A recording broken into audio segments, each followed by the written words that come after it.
afternoon, beta. Good afternoon, ma'am. Good afternoon. All of you, good afternoon.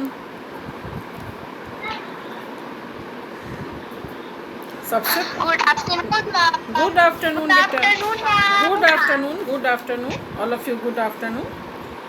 सबसे पहले मैं आप लोग से पूछना चाहूँगी कितने कम बच्चे क्यों अपियर हुए थे कल संडे ऑनलाइन टेस्ट में. संडे ऑनलाइन टेस्ट में आप लोगों का अटेंडेंस बहुत कम था. क्यों? सभी बच्चों को प्रेजेंट रहना चाहिए, उसी से आपका अटेंडेंस बनेगा. ठीक है? मैम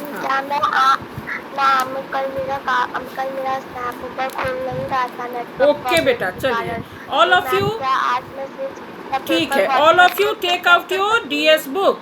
आज हम लोग मोरल 8 पढ़ेंगे. So all of you take out your moral 8 book, DS book and turn chapter 12. आज हम लोग मोरल 8 का चैप्टर 12 महात्मा हंसराज पढ़ेंगे. पिछले क्लास में हम लोगों ने क्या पढ़ा था? किसके विषय में पढ़ा था बेटा? स्वामी श्रद्धानंद. हाँ, पिछले क्लास में हम लोगों ने श्रद्धानंद के विषय में पढ़ा था. Very good. और आज हम लोग महात्मा हंसराज के विषय में पढ़ेंगे.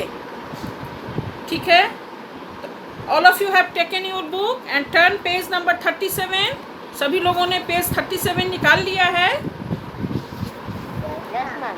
ठीक है बेटा, ठीक है. तो आज हम पढ़ेंगे महात्मा हंसराज के विषय में पढ़ेंगे. तो महात्मा हंसराज का जन्म कब हुआ था? 19 अप्रैल 1864, 1864. महात्मा हंसराज का जन्म 19 अप्रैल 1864 ईस्वी को होशियारपुर, जो पंजाब में है, के निकटवर्ती बजवारा ग्राम में हुआ था. स्वामी महात्मा हंसराज का जन्म 19 अप्रैल 1864 ईस्वी को होशियारपुर, पंजाब के निकटवर्ती बजवारा गांव में हुआ था. तथा इनकी मृत्यु कब हुई थी? 14 नवंबर 1938 को. हाँ, इनकी मृत्यु 14 नवंबर 1938 को लाहौर में हुई थी. तो महात्मा हंसराज के पिता का नाम क्या था? महात्मा हंसराज के पिता का नाम लाला चुन्नीलाल था और इनकी माता का नाम गणेश देवी था. इनके पिता जो थे वे सत्संग प्रेमी और स्वतंत्र विचारों वाले थे. लेकिन जब महात्मा हंसराज 12 वर्ष के थे तभी उनके पिता की मृत्यु हो गई. उनका देहांत हो गया. 12 वर्ष की आयु में ही महात्मा हंसराज के सर से पिता का साया उठ गया. उनके पिता की मृत्यु हो गई. तो महात्मा हंसराज के जीवन का हम संक्षिप्त परिचय देने के लिए उसे 3 भागों में बांट सकते हैं. महात्मा हंसराज के जीवन का संक्षिप्त परिचय देने के लिए हम उन्हें 3 भागों में बांट सकते हैं. पहला भाग क्या है? जन्म से शिक्षा प्राप्ति. पहला भाग है जन्म से शिक्षा प्राप्ति तक. तो यह समय सन 1864 से सन 1885 ईस्वी तक का है. यह 21-22 वर्ष का यह पीरियड है जो इनके हंसराज के जीवन का संक्षिप्त परिचय देने के लिए इन्हें हम 3 भागों में बांट सकते हैं. तो प्रथम भाग में हम जन्म से शिक्षा प्राप्ति तक, जो कि 1864 से 1885 ईस्वी तक का है. और द्वितीय भाग में स्कूल तथा कॉलेज में जो उन्होंने कार्य किया, या 1886 से 1911 तक का है. और तृतीय भाग जो है वो आर्य समाज तथा राष्ट्र के विशाल क्षेत्र में इनका क्या कार्य रहा, आर्य क्षेत्र तथा राष्ट्र के लिए इनका क्या कार्य रहा. तो इस तरह महात्मा हंसराज के जीवन का संक्षिप्त परिचय देने के लिए इन्हें हम 3 भागों में बांट सकते हैं. पहला भाग है जन्म से शिक्षा प्राप्ति तक, दूसरा है स्कूल तथा कॉलेज के कार्य, और तीसरा है आर्य समाज तथा राष्ट्र के विशाल क्षेत्र में कार्य. तो आइए अब हम पढ़ते हैं. तो इनका जो हम प्रथम भाग में जो इनके हम परिचय को बांटते हैं, तो जन्म से शिक्षा प्राप्ति तक, तो यह समय सन 1864 से सन 1885 तक 21-22 वर्ष का है। दूसरा भाग जो है स्कूल तथा कॉलेज में कार्य, यह समय सन 1886 से सन 1911 तक का प्रायः 25 वर्ष का है। और तृतीय भाग आर्य समाज तथा राष्ट्र के विशाल क्षेत्र में कार्य, यह समय सन 1912 से 1938 तक प्रायः 26 वर्ष का है। तो महात्मा जी का जन्म 19 अप्रैल 1864 को होशियारपुर, जो पंजाब में पड़ता है, के निकटवर्ती बजवारा ग्राम में गांव में हुआ था। और इनकी मृत्यु स्वर्गारोहण 14 नवंबर 1938 को लाहौर में हुआ था। तो इनका जन्म कहाँ हुआ था बेटा? महात्मा हंसराज का जन्म कहाँ हुआ था? मैम पंजाब में होशियारपुर। हाँ, वेरी गुड। और इनकी मृत्यु कहाँ हुई थी? और इनकी मृत्यु कहाँ हुई थी बेटा? हाँ, वेरी गुड।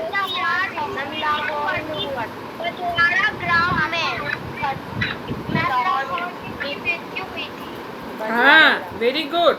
इनकी मृत्यु 14 नवंबर 1938 को लाहौर में हुई। इनकी माता का नाम गणेश देवी था। माता गणेश देवी की पवित्र कोख से जन्मे बालक हंसराज के पिता लाला चुन्नीलाल जी, इनके पिता का नाम चुन्नीलाल था और माता का नाम गणेश देवी था। तो चुन्नीलाल जी स्वभाव से सत्संग प्रेमी, अच्छे लोगों के साथ उठना बैठना, सत्संग में भजन कीर्तन में भाग लेने वाले थे और स्वतंत्र विचारों के थे, खुले विचारों के थे। तो उनका ये संस्कार उनके बच्चे पर भी पड़ा। परिवार साधारण था। 12 वर्ष की आयु में पिता का देहांत हो गया, तो भी संस्कार बस इस बालक में प्रभु भक्ति, कठोर परिश्रम, सादगी तथा तपस्या के बीच पनपते रहे। किसके में? महात्मा हंसराज के जीवन में पिता की मृत्यु के बाद भी प्रभु भक्ति, कठोर परिश्रम, सादगी तथा तपस्या के बीच इनके अंदर पनपते रहे। इन्होंने अपनी शिक्षा अपने बड़े भाई, इनके बड़े भाई का क्या नाम था? मुल्खराज। इनके बड़े भाई का नाम था मुल्खराज। इन्होंने अपनी शिक्षा अपने बड़े भाई श्री मुल्खराज के पास रहते हुए लाहौर में पूरी की। अब श्रेणियों में वे सदा प्रथम रहते थे, मतलब कौन से डिवीज़न में? हमेशा फर्स्ट डिवीज़न में पास करते थे।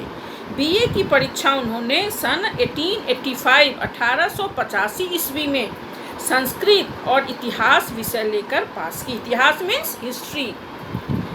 1885 ईस्वी में इन्होंने बीए की परीक्षा पास की। कौन सा सब्जेक्ट इन्होंने लिया? इतिहास और संस्कृत। वे प्रांत भर में, प्रांत मीन्स पूरे राज्य में, प्रांत का क्या अर्थ होता है? पूरा राज्य। तो वे पूरे राज्य में द्वितीय स्थान पर रहे, सेकंड पोजीशन पर रहे, है ना। बालक और युवा हंसराज का यह निर्माण काल था।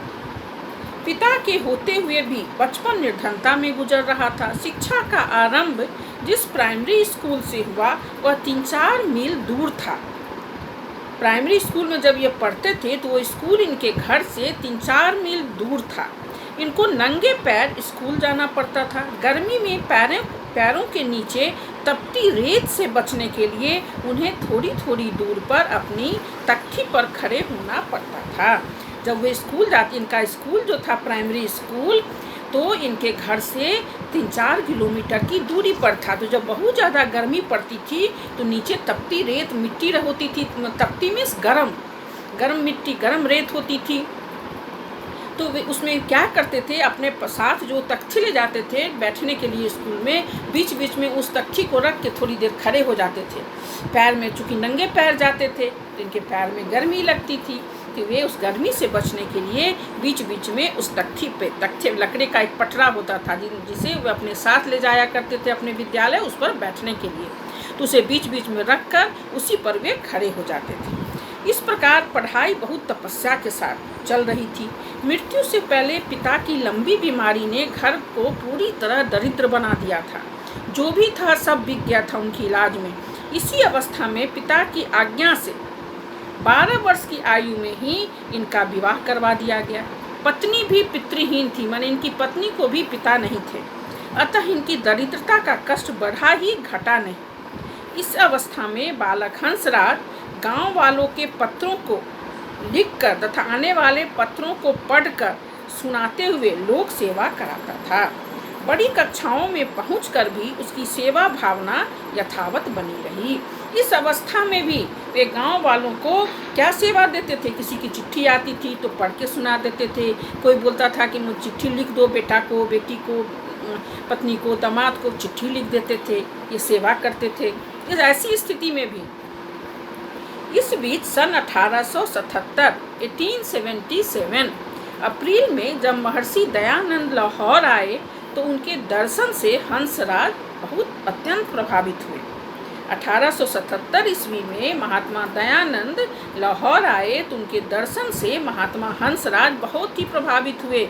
पंडित गुरुदत्त, लाला लाजपत राय, राजा नरेंद्रनाथ, द्वारकादास आदि इनके सहपाठी थे। सहपाठी क्या होता है बेटा? साथ में पढ़ने वाले, क्लासमेट। जैसे तुम लोग सब आपस में एक क्लास में पढ़ते हो तो जितने बच्चे होते हैं वो क्लासमेट कहलाते हैं। सहपाठी, सह माने साथ, पाठी साथ में पढ़ने वाले। तो उनके सहपाठी कौन कौन थे? गुरुदत्त, लाला लाजपत राय, पंडित नरेंद्रनाथ, द्वारकादास इनके सहपाठी थे, जो ये सभी आगे चलकर पंजाब की बहुत बड़ी बड़ी प्रमुख हस्ती बने, फेमस आदमी बने।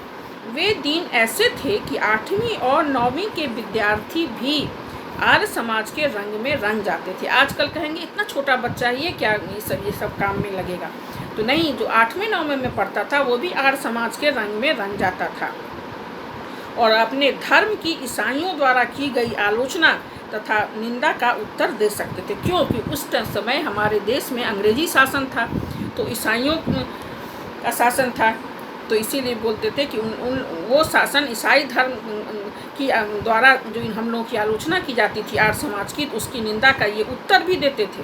वे आर्य समाज के प्रचारक, सभासद बनते थे। 12वीं के विद्यार्थी अंग्रेजी और उर्दू की पत्र पत्रिकाओं का संपादन भी करते थे। मतलब मात्र +2 में पढ़ने वाले बच्चे पत्र पत्रिकाएं निकालते थे, प्रकाशित करते थे उर्दू और हिंदी में। हंसराज और उनके साथी लाजपत राय और गुरुदत्त ने ये सब कार्य किए। हंसराज के साथ मिलकर पंडित गुरुदत्त और लाला लाजपत राय ने भी ये पत्र पत्रिकाओं का प्रकाशन किया, आर्य समाज का प्रचार प्रसार किया। कॉलेज की पढ़ाई समाप्त करने से पहले ही वे तीनों, कौन तीनों? लाला लाजपत राय, गुरुदत्त और महात्मा हंसराज आर्य समाज के उत्साही सभासद बन गए।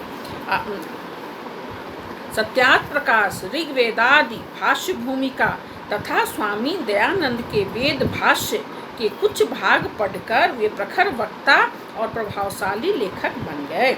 क्या था? महात्मा हंसराज क्या थे? दयानंद को देखकर बहुत प्रभावित हुए, तो उनके द्वारा लिखे गए जो सत्यार्थ प्रकाश है ना, ऋग्वेद भाष्य भूमिका था, स्वामी दयानंद के वेद भाष्य, उनके जो वेद कुछ भाग पढ़कर वे इतने प्रखर वक्ता बन गए। वे बहुत प्रभावित हुए, उनसे उन्होंने बहुत कुछ सीखा और वे एक प्रभावशाली लेखक बन गए तथा अनोखे आत्मविश्वास, पूर्ण आत्मविश्वास के साथ आर्य समाज के नेतृत्व की ओर कदम बढ़ाने लगे। दयानंद के व्यक्तित्व से बहुत प्रभावित हुए। उनके द्वारा लिखे गए सत्यार्थ प्रकाश, ऋग्वेदादि भाष्य भूमिका था, दयानंद के वेद भाष्य, ये कुछ भागों को पढ़कर वे इतने प्रखर वक्ता और प्रभावशाली लेखक बन गए। वे बहुत प्रभावित हुए, है ना, और व्यार समाज के नेतृत्व की ओर कदम बढ़ाने लगे। इस संबंध में एक रोचक संस्मरण है। ऋषि दयानंद जी की मृत्यु, एक इसमें संस्मरण है कि जब दयानंद जी की मृत्यु हुई और उनके लिए एक शोक सभा जालंधर में आयोजित की गई, तो वहाँ के जो एक वकील थे फेमस, शिव नारायण वकील की कोठी पर उनकी शोक सभा आयोजित की गई। तो उस शोक सभा में योग बोले कुछ वक्ता तो होने चाहिए जो दयानंद पर कुछ बोल सकें, तो योग वक्ता लाहौर से बुलाए गए। तो सबों को पता नहीं था कि कौन आ रहे हैं उस वक्ता में। जब उनके स्वागत के लिए कुछ वकील स्टेशन पर गए, अपने साथियों के साथ रेलवे स्टेशन पहुंचे, तो वहाँ 2 दुबला पतला लड़का उन्हें दिखाई दिया। उन्होंने आपस में कहा कि यही लाहौर वाले ने मेरे साथ मजाक तो नहीं किया है। जो मैंने वक्ता को भेजने के लिए कहा था, ये इतने दुबले पतले छोटे से बच्चों को भेज दिया है।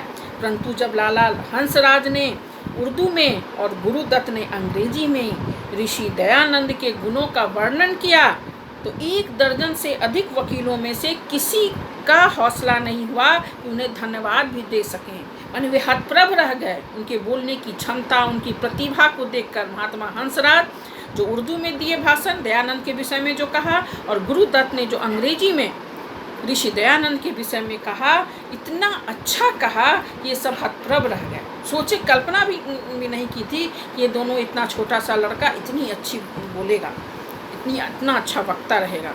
तो उनके धन्यवाद के लिए भी किसी को शब्द नहीं निकल रहे थे मुँह से। स्वामी दयानंद का देहावसान कब मृत्यु हुई दयानंद की? 1883 ईस्वी में अजमेर में हुई। आपसे कोई पूछ सकता है कि स्वामी दयानंद की मृत्यु कहाँ हुई और कब हुई? तो स्वामी दयानंद की मृत्यु 1883 ईस्वी में अजमेर में हुई। उनकी सेवा के लिए लाहौर से भी आर्यजन गए हुए थे।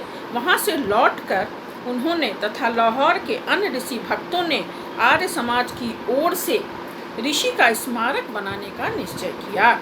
उनकी मृत्यु हुई अजमेर में, तो लाहौर से भी कुछ लोग आए हुए थे। तो लाहौर के ऋषि भक्त ने आर्य समाज की ओर से ऋषि का, कौन से ऋषि? दयानंद की ऋषि का स्मारक बनाने का निश्चय किया। तो यह स्मारक किस नाम से फेमस हुआ? दयानंद एंग्लो वैदिक DAV स्कूल के रूप में। ऋषि दयानंद का जो स्मारक हुआ वो दयानंद एंग्लो वैदिक DAV स्कूल के रूप में 1886 ईस्वी में बना। कोई पूछेगा कि DAV की स्थापना कब हुई? तो 1886 ईस्वी में लाहौर में स्वामी दयानंद के स्मारक बनाने का निश्चय किया गया। तो यह स्मारक DAV स्कूल के रूप में 1886 ईस्वी में बना। तो नवजवान हंसराज ने, और इसके आचार्य पद का कार्यभार किसने संभाला? महात्मा हंसराज ने।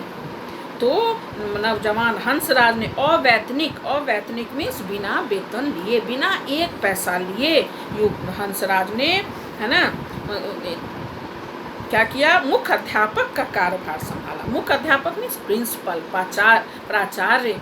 DAV विद्यालय जो स्वामी दयानंद के स्मारक के रूप में दयानंद एंग्लो वैदिक DAV स्कूल का 1886 ईस्वी में बना, और उसके प्राचार्य, अवैतनिक प्राचार्य कौन हुए? महात्मा हंसराज। वे पैसा नहीं लेते थे, बिना वेतन के उन्होंने मुख्य अध्यापक का कार्यभार संभाला। उनके बड़े भाई का क्या नाम था? मुल्खराज।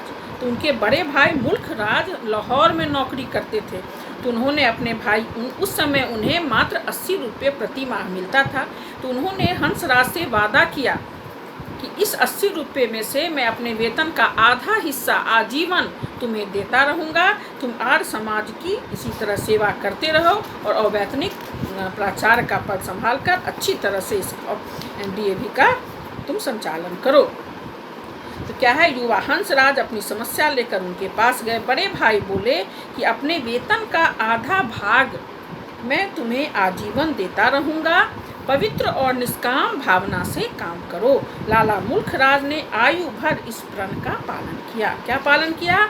अपने वेतन के का आधा हिस्सा, 80 रुपये में से आधा पैसा वे जीवन भर स्वामी हंसराज को देते रहे। यही स्कूल 1889-86 में DAV स्कूल बना, और यही स्कूल 1889 में एक अद्वितीय DAV कॉलेज बन गया। ये स्कूल बना 1886 में, 1886 ईस्वी में, और यही स्कूल 1889 में 1889 में एक अद्वितीय कॉलेज बन गया, DAV कॉलेज। अब इसके प्रिंसिपल भी हंसराज ही बने। DAV स्कूल के तो प्रिंसिपल का पदभार उन्होंने संभाला ही था, कॉलेज के भी प्रिंसिपल का पदभार उन्होंने संभाला। जनता ने अब आपको महात्मा हंसराज, उस पहले तो हंसराज के नाम से जाने जाते थे, अब उन्हें सब महात्मा हंसराज के नाम से सम्मानित किया। महात्मा जी 25 वर्ष तक इस संस्था के अवैतनिक प्रिंसिपल रहे। किस संस्था के? DAV संस्था के। DAV स्कूल और DAV कॉलेज के प्रिंसिपल के रूप में उन्होंने 25 वर्ष तक काम किया, और कॉलेज में अंग्रेजी और इतिहास पढ़ाते थे वे। तो अंग्रेजी और इतिहास पढ़ाने के अतिरिक्त वे छात्रावास के भी अध्यक्ष बने। छात्रावास के अध्यक्ष बने, हॉस्टल सुपरिटेंडेंट जो होता है। तो क्यों बने हॉस्टल सुपरिटेंडेंट? तो वो छात्रों के साथ व्यक्तिगत संपर्क रखने के लिए, पर्सनल रिलेशनशिप बढ़ाने के लिए और उनके चरित्र निर्माण के लिए वे हॉस्टल सुपरिटेंडेंट बने, छात्रावास के अध्यक्ष। जो बच्चे हॉस्टल में रहते थे, जो छात्रावास होता है, हॉस्टल होता है, उसके भी वे अध्यक्ष बने, हॉस्टल सुपरिटेंडेंट बने। क्यों बने? तो जो बच्चे हॉस्टल में रहते थे उनसे अपना पर्सनल रिलेशनशिप बढ़ाने के लिए, अपना व्यक्तिगत संबंध संपर्क बढ़ाने के लिए और उन बच्चों का चरित्र निर्माण करने के लिए वे छात्रावास के अध्यक्ष का पद संभाला। छात्रावास में प्रतिदिन प्रातः सायं संध्या हवन होता था। आर्य युवक समाज की स्थापना भी की गई ताकि छात्रों में वैदिक आदर्शों के अनुसार धार्मिक जीवन की प्रवृत्ति हो। अपने कर्तव्य के प्रति महात्मा जी इतने तत्पर थे कि वे कॉलेज के समय निजी काम के लिए, कॉलेज में जब वे प्रिंसिपल का काम करते थे तो अपने निजी काम के लिए वो इस कॉलेज का, संस्था का एक कलम, पेपर, पेंसिल तक भी नहीं लेते थे, कागज़ भी नहीं लेते थे। और डीएवी कॉलेज के शिक्षा, स्कूल और कॉलेज का माध्यम क्या था उस समय? हिंदी था। महात्मा हंसराज की निष्ठा की अग्नि परीक्षा भी हुई। महंगाई बहुत बढ़ गई, उन्हें भोजन तक में कटौती करनी पड़ी। वे टीबी, है ना, जो टीबी बीमारी होती है, टीबी से ग्रस्त हो गए। उनका पुत्र बलराज, उनका बड़ा पुत्र बलराज स्वतंत्रता संग्राम में राजद्रोह के अपराध में गिरफ्तार हो गया। मुकदमे के लिए उनके पास पैसे नहीं थे जो बेटे को छुड़ा सकें। उसे पहले काला पानी तथा अपील करने पर 7 वर्ष तक का कारावास मिला। इसी बीच महात्मा जी की पत्नी चल बसी। बड़े भाई मुल्क राज भी आर्थिक संकट से जूझ रहे थे, फंस गए थे। महात्मा जी के छोटे पुत्र बोधराज को निमोनिया हो गया, माने संकट ही संकट आ गया उनके जीवन में। पर महात्मा जी ने इन विपत्तियों का सामना चट्टान के समान अचल रहते हुए किया। महात्मा जी ने इन विपत्तियों का सामना चट्टान से समान अटल रूप में किया। सन 1911 के अंत में महात्मा जी ने कॉलेज के प्रिंसिपल के पद से त्यागपत्र दे दिया, उन्हें रिजिग्नेशन दे दिया, रिजाइन कर दिया। कब रिजाइन किया? 1911 ईस्वी को। उस समय उनकी आयु मात्र 48 वर्ष 48 ईयर्स थी कि जबकि बहुत से लोग इस उम्र में प्रिंसिपल बनते हैं, लेकिन वे उस उम्र में उस पद से त्यागपत्र दे दिया। अब वे अपना सारा समय आर्य समाज को दे दिया। आर्य प्रादेशिक प्रतिनिधि सभा के प्रधान के रूप में उन्होंने इस सभा को सुदृढ़ किया, माने मजबूत किया।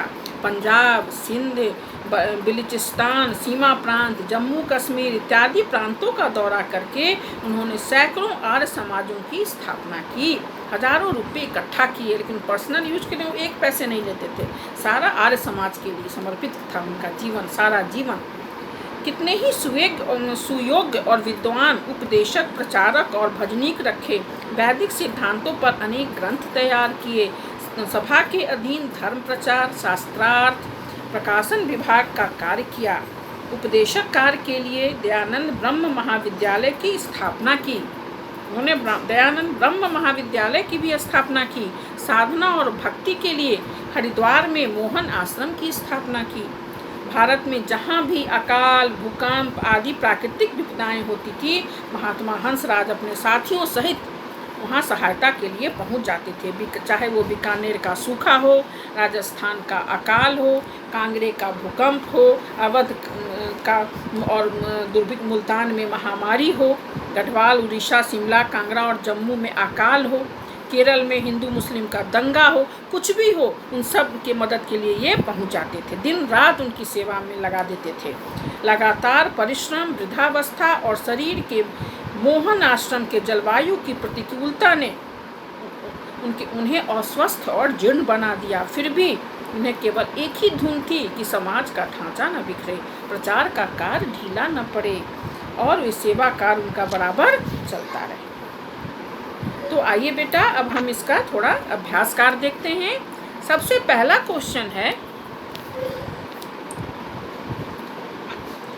महात्मा हंसराज के जन्म तथा मृत्यु होने के स्थानों का नाम बताओ। कौन बताए? कृष बताओ, कृष बताओ बेटा, 1 by 1 प्लीज।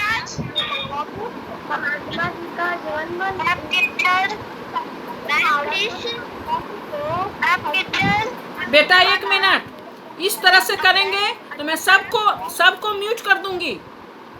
एक साथ नहीं बोला जाता है, समय की कमी है और आप लोग एक साथ बोलना शुरू करते हैं। कृष्ण बोलो, महात्मा हंसराज के जन्म तथा मृत्यु होने के स्थानों का नाम बताओ। Page number 37। हाँ, सेकंड लास्ट पैरा मैम, पूरा सेकंड लास्ट पैरा। महात्मा हंसराज का जन्म 19 अप्रैल 1864 को होशियारपुर पंजाब के निकटवर्ती बजवाड़ा ग्राम। सुनो, हो गया, बस हुआ था। और उनके मृत्यु कहाँ हुई थी, बस ऐसे बोलना है। महात्मा जी का जन्म तथा उनका स्वर्गारोहण 14 नवंबर 1938 को लाहौर। बस हो गया, हाँ हो गया। तो इसका क्वेश्चन नंबर 1 का आंसर है पेज नंबर 37 का लास्ट पैराग्राफ। इनका जन्म होशियारपुर पंजाब के बजवाड़ा गांव में हुआ था और इनकी मृत्यु लाहौर में हुई थी। 14 नवंबर 1938 को लाहौर में हुई थी। क्वेश्चन नंबर 2, महात्मा हंसराज के बड़े भाई का नाम क्या था, उन्होंने उनकी कैसे सहायता की? मैं जिससे पूछूंगी वही बोलेगा, ठीक है? एक मिनट आप लोग रुकिए। सुमित बोलो। महात्मा हंसराज के बोलिए। हंसराज के बड़े भाई का नाम लाला मुल्कराज था। उन्होंने आजीवन अपने वेतन का आधा भाग देकर उनकी सहायता। Very good, well done. Question number 2 है, महात्मा हंसराज के बड़े भाई का क्या नाम था और उन्होंने उनकी कैसे सहायता की? तो महात्मा हंसराज के बड़े भाई का नाम मुल्कराज था और उन्होंने अपने वेतन का आधा हिस्सा आजीवन देकर उनकी सहायता की। बस। क्वेश्चन नंबर 3, महात्मा हंसराज के कितने वर्ष तक डीएवी संस्था का आचार्य पद संभाला? हनी बोलिए, हनी कुमारी बोलिए। महात्मा हंसराज ने 48 वर्ष तक डीएवी संस्था का आचार्य पद संभाला। 25 वर्ष तक। तो पेज नंबर, हाँ 25 ईयर्स तक। तो पेज नंबर 39 का लास्ट पैराग्राफ, महात्मा हंसराज ने 25 वर्ष तक डीएवी संस्था का आचार्य पद संभाला। पेज नंबर 39 का लास्ट पैराग्राफ। अब चलिए, महात्मा हंसराज के सहपाठियों में से किन्हीं 2 के नाम बताओ जो बाद में प्रसिद्ध व्यक्ति बने। मन्नत बोलिए, Mannat. Okay ma'am, yes ma'am. बोलिए बेटा। पंडित गुरुदत्त और ma'am Lala Lajpat Rai. Very good, well done. हाँ, पेज नंबर 38 के लास्ट पर इन लोगों का सेकेंड लास्ट पैराग्राफ में दिया हुआ है आंसर 4, है ना? 4th पैराग्राफ में महात्मा हंसराज के सहपाठियों में से किन्हीं 2 के नाम बताओ जो बाद में प्रसिद्ध व्यक्ति बने। तो लाला लाजपत राय और पंडित गुरुदत्त, उनके 2 ऐसे सहपाठी थे जो बाद में प्रसिद्ध व्यक्ति बने। क्वेश्चन नंबर 5, महात्मा जी का बड़ा पुत्र बलराज क्यों गिरफ्तार किया गया? मैं जिसे बोलूंगी वही बोलेगा। दीक्षा बोलिए, बोलो बेटा। हाँ हाँ, वेरी गुड, बोलिए। उसका पुत्र बलराज स्वतंत्रता संग्राम में राजद्रोह के अपराध में गिरफ्तार हो गया। हाँ, वेरी गुड। लास्ट क्वेश्चन है, महात्मा जी का बड़ा पुत्र बलराज क्यों गिरफ्तार किया गया? तो महात्मा जी का बड़ा पुत्र बलराज स्वतंत्रता संग्राम में राजद्रोह के अपराध में गिरफ्तार किया गया। पेज नंबर 40 का second paragraph, 3rd line and 4th line, है ना? क्वेश्चन नंबर 5 का आंसर है पेज 40 का सेकेंड पैराग्राफ, 3rd लाइन और 4th लाइन कि महात्मा जी के बड़े पुत्र बलराज स्वतंत्रता संग्राम में राजद्रोह के अपराध में गिरफ्तार किया गया। तो इस तरह से आज हम लोगों ने महात्मा हंसराज के विषय में पढ़ा और इसका अभ्यास कार्य भी देख लिया। सारे बच्चे से कॉपी में इसका क्वेश्चन आंसर करके मुझे दिखाएंगे। तो महात्मा हंसराज का जन्म कब हुआ था? महात्मा हंसराज का जन्म 19 अप्रैल 1864 को होशियारपुर पंजाब के निकटवर्ती बजवाड़ा ग्राम में हुआ और इनकी मृत्यु 14 नवंबर 1938 को लाहौर में हुई। और इनका जीवन परिचय को हम 3 भागों में बांट सकते हैं। प्रथम भाग जन्म से शिक्षा प्राप्ति, द्वितीय भाग स्कूल तथा कॉलेज में कार्य, और तृतीय आर्य समाज तथा राष्ट्र के विशाल क्षेत्र में कार्य। डीएवी संस्था का इन्होंने प्रिंसिपल पद का कार्यभार इन्होंने 25 वर्षों तक संभाला, और ये अवैतनिक कार्य किया इन्होंने, ये वेतन नहीं लेते थे, है ना। और इनके 2 जो सहपाठी थे, पंडित गुरुदत्त और लाला लाजपत राय, वो बाद में बहुत बड़े आदमी बने और लगातार परिश्रम और सदा हमेशा आर्य समाज की स्थापना की, डीएवी संस्था की स्थापना की। डीएवी विद्यालय और महाविद्यालय दोनों के ये अवैतनिक प्रिंसिपल पर इन्होंने 25 वर्ष तक कार्य किया, और आर्य समाज के प्रचार प्रसार के लिए इन्होंने अपना सारा जीवन अर्पित कर दिया, समर्पित कर दिया। महात्मा हंसराज के पिता में क्या करते थे? महात्मा हंसराज के पिता चुन्नी लाल थे। वे साधारण आदमी थे, वे सत्संग प्रेमी थे और स्वतंत्र विचारों के थे। वैसा कुछ उनकी कमाई नहीं थी, तब न उनके घर की आर्थिक स्थिति उतनी अच्छी नहीं थी, और 12 वर्ष की उम्र में ही उनके पिता का देहावसान हो गया, और 12 वर्ष की उम्र में ही उनकी शादी भी हो गई।